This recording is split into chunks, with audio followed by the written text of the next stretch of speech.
उपासना समर्पण योग अध्याय 3 डे 153। नया विषय आज शुरू हो रहा है।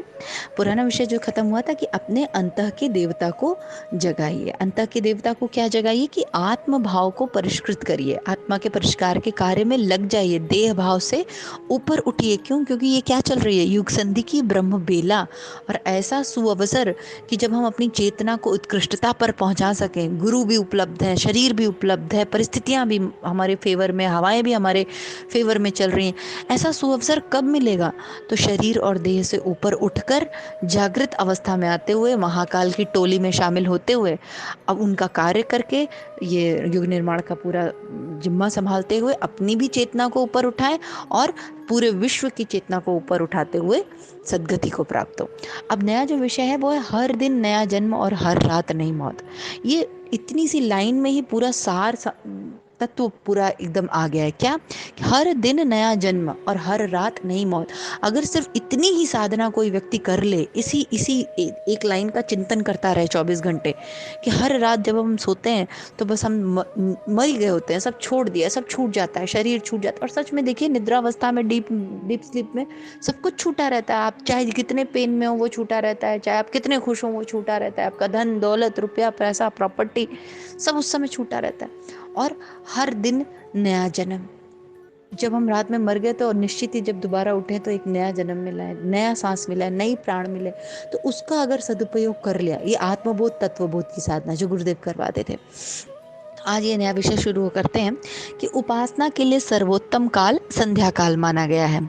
इसलिए दैनिक उपासना का नामकरण ही संध्या वंदन कर दिया गया है। संध्या वंदन की परंपरा प्रातः काल और सायंकाल की है। ये ही समय संध्या काल कहलाते हैं। संध्या शब्द का मूल रूप संधि है और संधि कहते हैं जुड़ने को। रात्रि और दिन के मिलन की वेला संधि हुई। प्रातः रात्रि का अंत और दिन का आगमन होता है और सायं दिन का अंत और रात्रि का आरंभ होता है। ये दोनों ही समय संध्या वंदन के उपयुक्त माने गए हैं। इस काल की अपनी विशेषता यह भी है कि इन घड़ियों में सूक्ष्म वातावरण की कुछ ऐसी विशेषता रहती है कि आत्मिक क्षेत्र में सफलतापूर्वक प्रवेश करना और उसमें से कुछ महत्वपूर्ण उपलब्धियां हासिल कर सकना सरल पड़ता है। देखिए, ये दिन और रात ही क्यों लिया?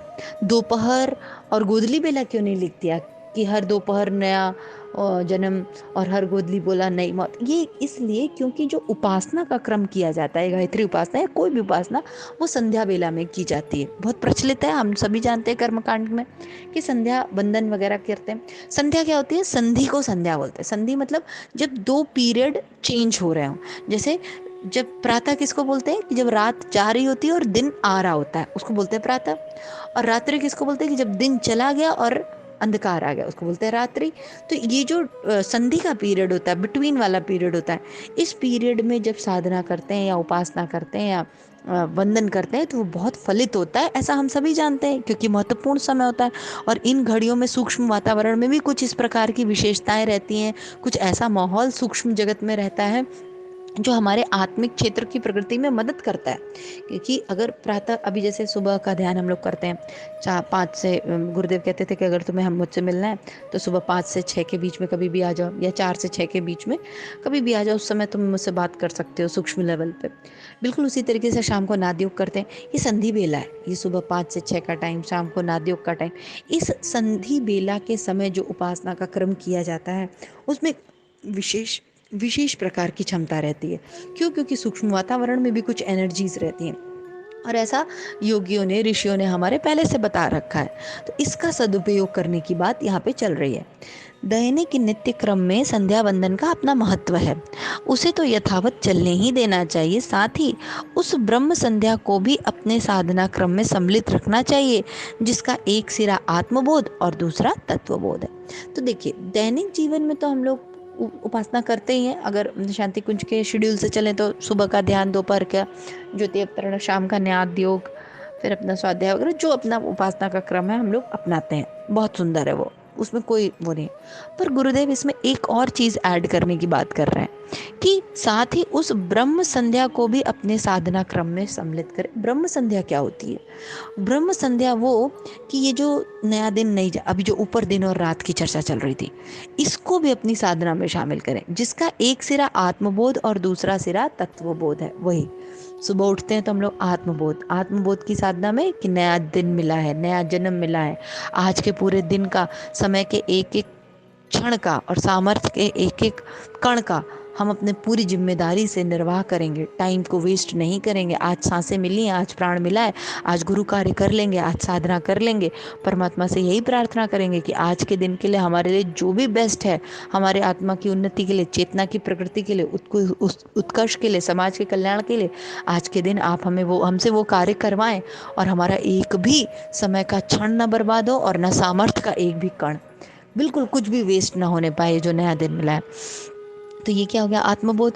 और दूसरा क्या होता था? तत्वबोध। तत्वबोध जब अपन रात को सोते हैं उस समय जो करते हैं, तो ये आत्म संध्या प्रातः आँख खुलते समय और रात्रि को सोते समय की जाती है।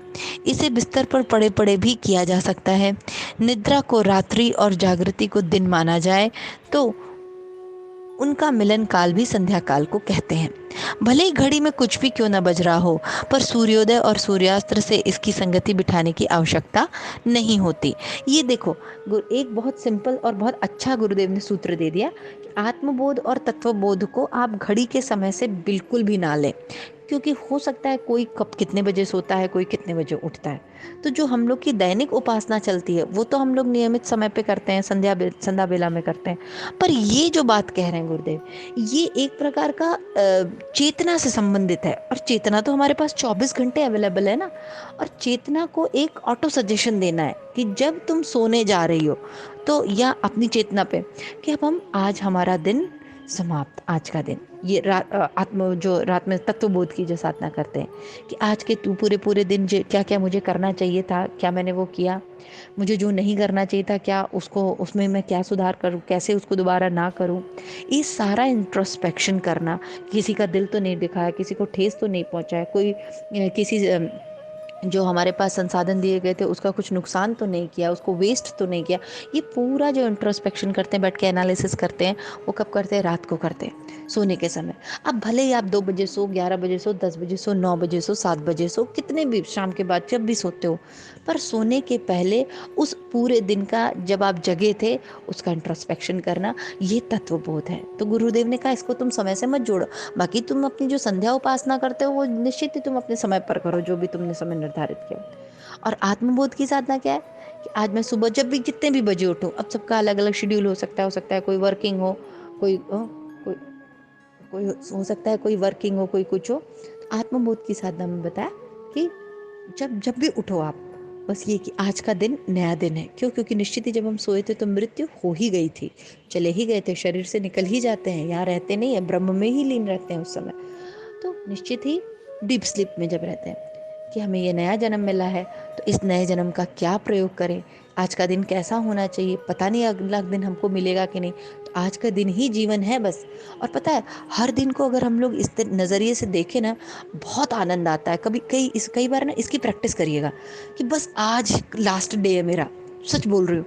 जब सो के उठो, सोचो आज मेरा आखिरी दिन है, आज मतलब आज के बाद बस जीवन समाप्त। अब बताओ आप क्या क्या करना चाहते हो। निश्चित ही आप आत्मा की प्रकृति के वाले काम में लग जाओगे। आत्मोत्कर्ष आत्मोत्कर्ष करने के लिए जिस जिस चीज़ की आवश्यकता होगी आप उसमें लग जाओगे। हम लोग एक्चुअली समय की कदर नहीं समझते हैं। क्यों? क्योंकि हमको लगता है हम तो बहुत जीने वाले हैं। पर देखिए, यहाँ हर पल प्रतिपल सब कुछ बदल रहा है। प्राण किसी भी समय छूट सकते हैं, निकल सकते हैं, कोई गारंटी नहीं है। फिर भी हम इतने निश्चिंत होकर कैसे बैठ सकते हैं? तो गुरुदेव यही बोल रहे हैं कि सूर्योदय और सूर्यास्त से इसकी संगति मत बिठाओ। इसका अपने सोने जागे आत्मबोध और तत्वबोध को सूर्यास्त और सूर्योदय से मत जोड़ो। इसको अपने सोने और जागने के समय से जोड़ो। जब तुम सोते हो तत्वबोध कर लो, जब भी उठ रहे हो आत्मबोध कर लो। कईयों जल्दी सोने वालों की नींद जल्दी खुलती है और देर में सोने वालों की देर में। इसलिए इस अध्यात्म संध्या के लिए घड़ी के हिसाब से कोई समय नियत नहीं किया जा सकता। जिसकी जब आंखें खुले तभी उसे अपना आत्मिक प्रातः काल मान लेना चाहिए। उस समय न्यूनतम 15 मिनट मनन चिंतन के लिए लगाना जाना चाहिए। देखिए, कम से कम 15 मिनट गुरुदेव कहते हैं सुबह उठ के, और कम से कम रात में सोने से पहले अपने आप को जरूर जरूर और जरूर दे। और ये सच में बहुत ही पावरफुल है। कहते हैं कि सुबह जब सोकर उठते हैं ना, उस समय हम बिल्कुल, हमारा जो सबकॉन्शियस माइंड है इतना तेज काम कर रहा होता है, उस समय आप उसको जो भी ऑटो सजेशन देंगे, सुबह उठते ही 15 मिनट के अंदर आप उसको जो जो डायरेक्शंस और ऑटो सजेशन देंगे, वो जीवन में घटित होने लगेगा। वो आप चेंज करके देखें, आप ट्राई करके देखें कि आपको अपने जीवन में कुछ परिवर्तन लाना है। सुबह उठते ही 15 मिनट तक उस विषय में चिंतन मनन करें, क्या परिवर्तन करना है, कैसे करना है, क्या करना है, और करीब 40 दिन तक करें, या हफ्ते भर, 10 दिन, 15 दिन, आप तो हफ्ते भर में आपको चेंजेस दिखने लगे। उसके विषय में चिंतन मनन करें, देखिए आपके जीवन में परिवर्तन आने लगेगा। ऐसे ही तत्वबोध करें। तत्वबोध में भी सुबह दिन भर जो किया, क्या नहीं करना चाहिए था, जो हम बहुत दिन से सोच रहे थे नहीं ये गलत हो जाता है हमसे, हमको इस पे काम करना है, उसके बारे में तत्व दर्शन करें, उसके तत्वबोध करें। तो उसका तत्वबोध करने से स्वतः ही ये हो जाएगा सोने से पहले कि हाँ, अब जब कल नया दिन मिलेगा तो ये गलतियां मैं दोबारा नहीं करूंगा या करूंगी। कईयों को उठते ही मलमूत्र त्यागने की आवश्यकता पड़ती है, तो यदि ऐसा हो तो प्रथम वही करना चाहिए, अन्यथा आँख खुलते ही चिंतन मनन आरंभ कर देना चाहिए। हर नए दिन को नया जन्म माना जाए और उसका महत्व समझने तथा सदुपयोग की रूपरेखा बनाने को इस समय गंभीरता पूर्वक विचार किया जाए। तो हो सकता है कि कई बार सबके अलग अलग देखिए फिजिकल बॉडी साइकिल होती है, या ये कहते हैं बॉडी क्लॉक होती है, और फिजिकल सिनारियोज भी अलग अलग होते हैं। किसी को उठते ही फ्रेश होने की जल्दी रहती है, अपना अपना अलग अलग है, कोई दिक्कत नहीं उसमें। तो गुरुदेव कहते हैं कोई नहीं, जाओ पहले तुम अपना प्रॉपर शौच क्रम से निवृत्त हो जाओ, और उसके बाद आओ, इत्मीनान से करो, लेकिन करना है। और अगर मान लो ऐसा कुछ अर्जेंसी नहीं है तो उठते ही चिंतन मनन चालू कर दो। ये एक्चुअली देखो वैज्ञानिक है, गुरुदेव ने हम लोगों को तो बता दिया, पर ये विज्ञान है जो मैंने अभी बताया, क्योंकि उस समय सब कॉन्शियस माइंड बहुत तेज चल रहा होता है, उसको जो भी ऑटो सजेशन आप देंगे वो उसको कैच कर लेगा और वो वैसा कर देगा, ऐसा हो जाता है वो। तो इसलिए उस समय का सदुपयोग जरूर करें। सुबह उठते ही देखिए लोग कराग्रे वस्ते करते थे, हरि का नाम लेते थे, भगवान का नाम लेते हैं, ये सब करते हैं ना, तो ये करो। और उसके साथ साथ चिंतन मनन भी करो कि कुछ प्रोडक्टिव, कि आज के दिन के लिए क्या, आत्मा के लिए क्या, आज मैं आत्मा के लिए क्या करने वाली हूँ, इस भौतिक जगत से हट के, कुछ माया वाया से हट के, जो परम कल्याण के है सबके, उसके लिए क्या करने वाली हो। तो अगर इस भाव से हम लोग सारी चीज़ें करेंगे तो चीज़ें बहुत अच्छे से घटित होंगी। और एक नया सजेशन हमारी रेखा पटवा दीदी हैं, सभी जानते ही होंगे, अधिकतर लोग जो साधक होंगे, उन्होंने बड़ा सुंदर सजेशन दिया है जो उनको गुरुदेव के माध्यम से प्राप्त हुआ, कि हम लोग नित्य ये स्वाध्याय करते हैं, उसके बाद हर सेशन के बाद या हर रिकॉर्डिंग्स के बाद जो सार तत्व निकला, वो सार हमारे जीवन में उतर जाए, और या उतर ही गया, आज जो हमने पढ़ा वो हमारे जीवन में उतर ही गया। ऐसी पॉजिटिव नोट पे और ऐसी पॉजिटिव भावना करते हुए हम सेशन को एंड करेंगे, और एक गायत्री मंत्र जपेंगे सभी साथ साथ। अभी मैं जपूंगी, बोलूंगी, सभी भावना करिएगा कि सूर्य का तेज प्रकाश, उगते हुए सूर्य का तेज प्रकाश, और आज का जो भी मोरल है, आज का मोरल क्या था कि तत्वबोध और आत्मबोध हम सबके जीवन में उतर गया है।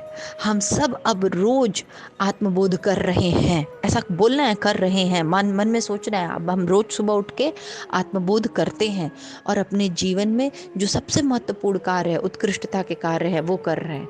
हम रोज रात में सोने से पहले तत्वबोध कर रहे हैं, और अपनी त्रुटियों को, अपनी गलतियों को, अपनी कमियों को सुधारते हुए सोते हैं, और मनुष्य परमात्मा द्वारा दी गई इस मनुष्य तन की हर एक क्षण, हर एक कण का पूरा पूरा सदुपयोग कर रहे हैं अपनी सामर्थ्य के अनुसार। ऐसा सब हो रहा है, ऐसा इमेजिन करें, और प्रकाश के साथ। ठीक है, मैं गायत्री मंत्र बोलूंगी, सभी प्रकाश के साथ इस आज के मोरल को धारण करें अपने अंदर, तो ये परिवर्तन का कारण बन जाएगा। अब हम सिर्फ पढ़ नहीं रहे, अब हम उसको जी रहे हैं, अब सच में ये जीवन में उतर ही गया है, अब ये भावना होनी चाहिए। तो ये बहुत सुंदर रेखा पटवा दीदी का बहुत बहुत कोटि कोटि उनको नमन और उनका धन्यवाद। तो गायत्री मंत्र साथ साथ भावना, सूर्य का तेज प्रकाश, हिमालय पर्वत, उगता हुआ सूर्य, वो प्रकाश हम अपने अंदर धारण कर रहे हैं, इसी भावना के साथ कि आज हमने जो भी पढ़ा उसका पूरा सार तत्व, पूरी भावनाएं हमारे जीवन में प्रवेश कर गई हैं, और वो घटित भी हो रही है। ओम भूर्भुवः भूर्भुवः स्वः तत्सवितुर्वरेण्यं भर्गो देवस्य धीमहि धियो यो नः प्रचोदयात्। जय गुरुदेव, सभी को प्रणाम। हमारे YouTube चैनल को सब्सक्राइब करें और बेल आइकन को दबाकर ऑल पर क्लिक करें ताकि नोटिफिकेशंस आपको मिलती रहें।